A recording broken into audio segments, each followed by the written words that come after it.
Archivo misterioso.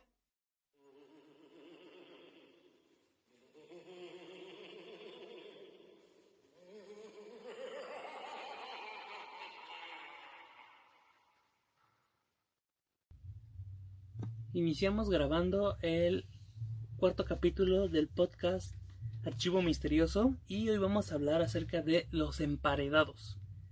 Los emparedados son una leyenda urbana de la cual se habla muy poco.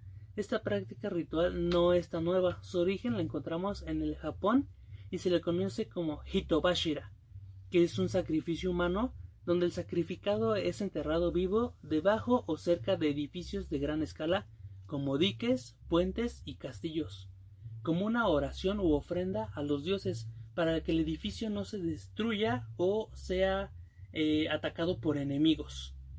Las víctimas sacrificiales solían ser voluntarios de casta samurái, quienes ofrendaban su vida en honor a su señor.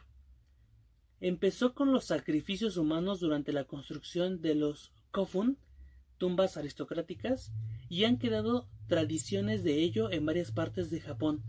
La primera mención de este ritual se encuentra en el Nihonshoki, antigua colección de textos escritos en el chino clásico, que reseñaban la historia oficial de Japón desde el año 681. Ahí se preserva la historia del emperador japonés Nintoku, que gobernó del año 257 al 399, quien llevó a un gran desarrollo la agricultura mediante obras hidráulicas. Habiendo ordenado construir un dique para evitar el desbordamiento de un río, una parte de este se había derrumbado anteriormente, y el emperador Nintoku tuvo un sueño en donde un dios le aconsejó que sacrificara a 2 personas y así calmar al dios del río. En la actualidad ya no se practica el Hitobashira como ritual de construcción, habiendo sido estos sacrificios comunes en el Japón hasta el siglo XVI, pero se conserva el concepto, pues también se le llama Hitobashira a los obreros enterrados vivos accidentalmente en trabajos bajo condiciones inhumanas y de escasa seguridad. Algunos ejemplos arquitectónicos que encontramos es el castillo Maruka, el puente Matsue Ohanshi y el castillo Matsue. Disculpen mi japonés, pero es como lo podemos leer. En México no hay más información documental sobre este tema, más allá de hallazgos arquitectónicos hechos en diferentes conventos religiosos, como el de Santa Rosa, en el centro histórico de la ciudad de Puebla, donde han sido encontrados restos de monjas. Pero la tradición oral de este país señala que es el mismo diablo quien suele aparecerse al ingeniero o arquitecto encargado de la obra y le propone un trato, una persona viva, a cambio de que el puente o la construcción resista o también que se llegue a finalizar. Mientras no hay trato, la cimentación caerá una y otra vez. Y de hecho, entre camioneros y transportistas se cuenta que ese fue el caso del puente de la vía Caucnopan en Oaxaca, en los límites estatales de Puebla, el cual se cayó en varias ocasiones causando muchas muertes entre el año 1993 y 1994, sin mayor explicación. El problema en esta obra desapareció de pronto y el puente ahora es seguro. Ahora se le conoce como el Espinazo del Diablo. También quizás hayas observado que son colocadas flores en algunos puntos específicos de puentes de la capital poblana o de carreteras del mismo estado. Y no es necesariamente que alguien haya tenido un accidente automovilístico ahí, sino también podría tratarse de alguna ofrenda para algún emparedado. Son individuos también que por diversos motivos eran colocados entre paredes o cimientos de grandes construcciones, casas viejas, puentes, muros de presas, iglesias. En el área rural es común la creencia de que son colocados niños en las murallas de presas para darles solidez, aunque arquitectónicamente hablando esto sería desmentido debido a que al descomponerse el cuerpo dejaría huecos en la construcción y esto podría hacer que de hecho más fácil se vencieran los muros, porque debido a que estos cuerpos son puestos en lugares específicos y donde supuestamente tiene que resistir, al final debilitaría la construcción. Pero la tradición oral señala que este es el método para que resistan. Y en conclusión, pues es el mismísimo diablo quien se le aparece al encargado de la obra y le propone este trato para que le dé almas a cambio de que la construcción se finalice y que resista. Y ahora pues vamos a entrar a algunas de las leyendas que se conocen acerca de estos emparedados. Una de esas leyendas es la leyenda de los niños emparedados de la presa de San José. Las obras de construcción de la presa de San José se iniciaron en septiembre de 1863, concluidas en el año de 1907. Fueron dirigidas por el ingeniero José María Siliceo. Esta presa, construida por una sociedad de personas con alto poder adquisitivo, así como el gobierno, reemplazaría la presa de la Constancia, la cual era de una capacidad menor, ya que se había construido en el siglo pasado. Sin embargo, y a pesar de estar involucrados personas de la alta sociedad, lo esotérico y el espiritismo estaba presente en las personas de esa época, quienes, preocupados por la resistencia de la presa, ordenaron que se hiciera todo lo posible para garantizar su durabilidad. Algunos dicen que se le pagó a gente muy pobre por los cadáveres de sus hijos, sin que se les dijera para qué serían usados, pero prometiéndoles que serviría para una causa noble. Otras historias señalan que los niños estaban vivos y que podían ser de hasta 4 años. A los niños vivos se les ponía un hueco en las columnas donde con dulces los mantenían calmados para poder encerrarlos con ladrillos. Aparte de los niños, cadáveres de cualquier tipo se usaban en los cimientos de la presa para que ésta resistiera, y en caso de que no, los espíritus de los niños avisarían. Se dice que solo una vez los niños han llorado y esta fue la noche del 14 de septiembre de 1933, un día antes en que la presa de la Constancia se reventara y causara muchas muertes en la ciudad. Según pobladores cercanos, se escuchaban en el aire gemidos de niños que inferían que la presa se reventaría. Sin embargo, nadie le prestó atención a esos sonidos, sucediendo la tragedia el día 15 de septiembre de 1933, cerca de las 11 de la noche. Otra leyenda o historia que encontramos, aunque no la pudimos verificar si fue cierta, pero salió en algún periódico en Bolivia un albañil que sobrevivió a ser enterrado vivo en una construcción, y va más o menos así. Hace 14 años intentaron enterrar vivo al albañil Isidro Quispe en una construcción. El albañil Isidro Quispe y el niño Joel Condori, de 8 años de edad, protagonizaron los dos casos de presuntos sacrificios humanos más amplificados en Bolivia. Ambos sucesos ocurrieron en La Paz. El albañil supuestamente logró escapar de este ritual del que sería sepultado vivo para consagrar el puente en esta zona. Pero el menor de edad aún sigue desaparecido y sus padres insisten que fue tomado por lo menos en este momento para que fuera entregado al tío, que es como le llaman allá al diablo. El primer hecho data de hace 14 años, en noviembre del 2007. Isidro desapareció luego de asistir a un desfile y estar tomando con sus amigos. Lo poco que recordó es que, tras ser emborrachado y aturdido, intentaron sepultarlo vivo, como parte de una ofrenda para la construcción de un puente. Es una tradición que todos conocen y a la vez ocultan en esta ciudad. Dijo que le ofrecieron trabajar en la edificación de esta infraestructura, pero se resistió, pues cualquier cosa podría pasar.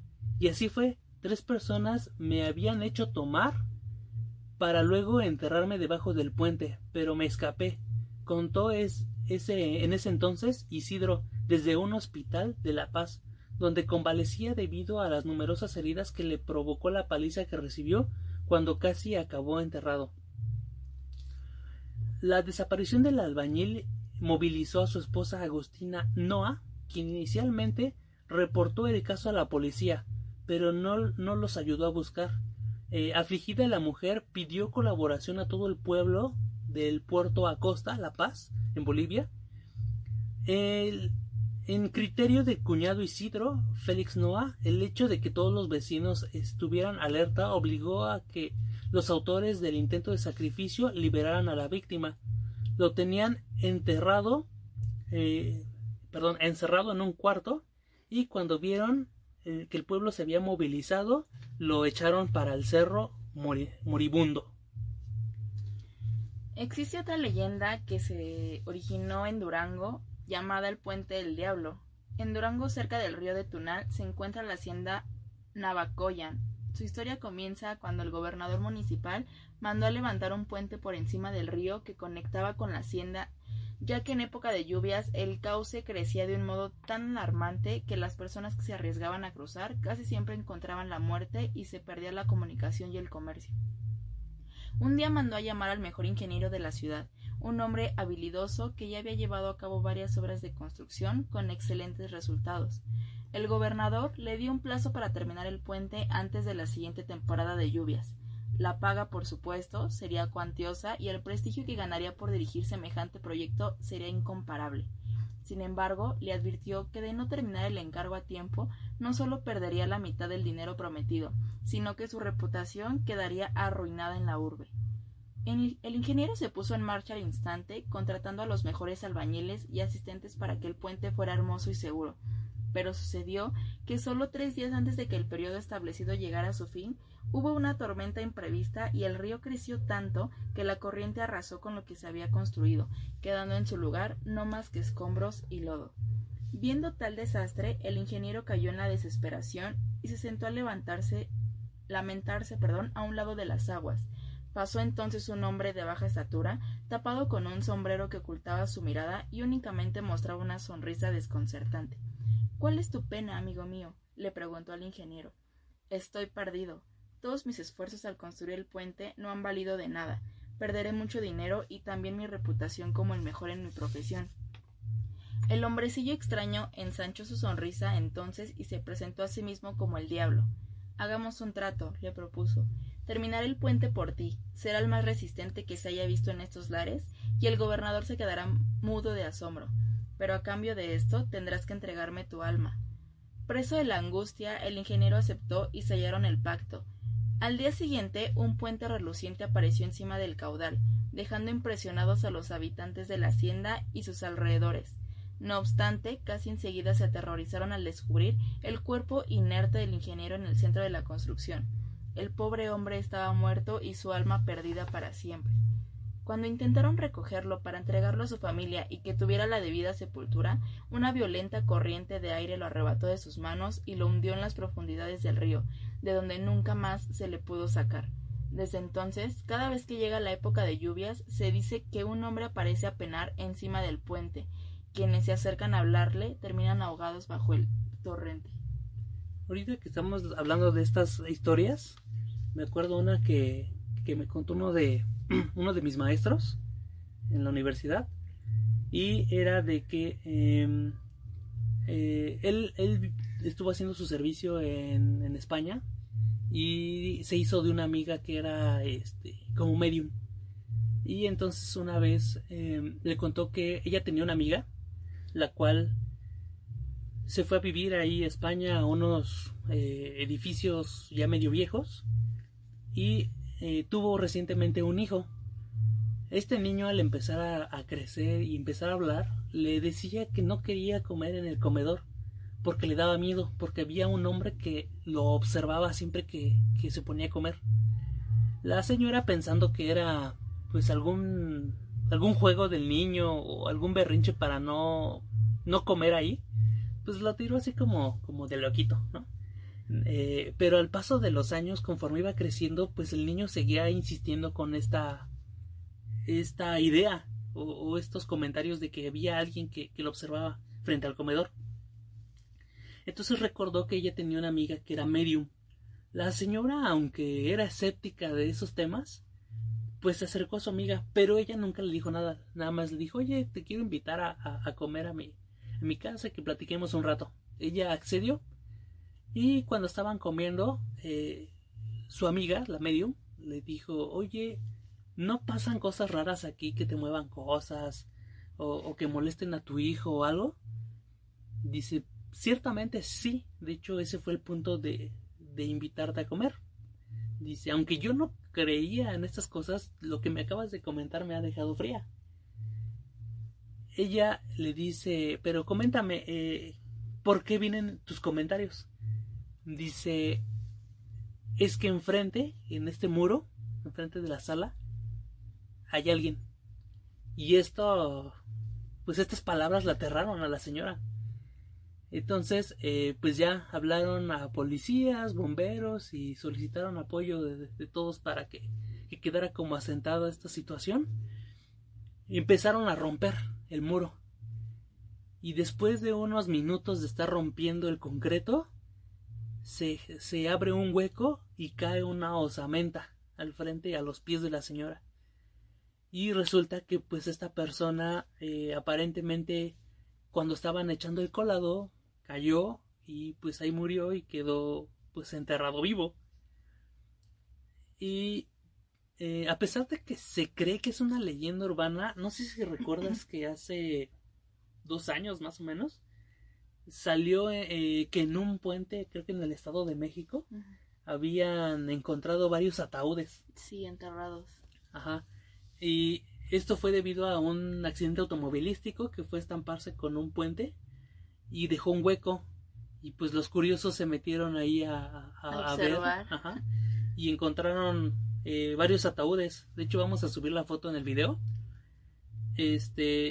Y el gobierno únicamente dijo que tenían esos ataúdes ahí escondidos, o guardados más bien, para que cuando alguien los solicitara por medio de un apoyo que existe en el gobierno para gente que no puede pagar los ataúdes, les donan algunos. De ahí iban a sacar estos ataúdes, más sin embargo, pues se hace extraño que los oculten en un puente. El puente estaba prácticamente sellado, no podía salir nada. Pero también no supimos si sí tenían algo adentro. Nada más se ve las fotos que están los ataúdes ahí apilados. Y no sé si ustedes conozcan algunas otras historias. Nos gustaría saberlas, conocerlas. Si hay por ahí algún ingeniero o encargado de obra, pues que nos dijeran si esto realmente pasa. No sacaremos a la luz su nombre ni nada, pero es un dato muy curioso y que de hecho pues desde que era niño escuchaba esas historias. En algún momento también escuché otra historia donde dicen, y pues posiblemente sí, porque por donde trabajo hay muchas construcciones y no hay, supuestamente los vagabundos o gente indigente que se queda dormida en las calles se van de las zonas donde hay construcciones, porque se dice que sí los llegan a secuestrar y los meten ahí en esas construcciones. Entonces por eso, donde hay una construcción, nunca se va a ver algún vagabundo durmiendo por ahí cerca. Y digo, posiblemente me consta en el sentido de que no hay vagabundos, porque por donde trabajo hay muchas construcciones y no he visto vagabundos más que en otras zonas alejadas. Entonces por ahí puede haber algo desierto que anda mal con nuestro gobierno, nuestra sociedad. ¿Y quieres decir algo? Pues realmente si conocen alguna historia o si ustedes han escuchado algo similar o como comentó Cristian, si tienen algún conocido o alguien es ingeniero y si ha escuchado de estas leyendas o tiene algo que platicar, pues me gustaría que nos comentaran, que nos siguieran en las redes sociales, en Instagram, Facebook, inclusive en Spotify nos pueden encontrar como Archivo Misterioso. Síganos en nuestras redes sociales y pues nos ayudaría mucho que nos apoyaran a darle like al video y nos contaran sus experiencias para que pues así podamos tener material para el siguiente podcast y seguir subiendo contenido para todos ustedes. Esto sería todo por nuestra parte y esperamos contar con su apoyo. Gracias.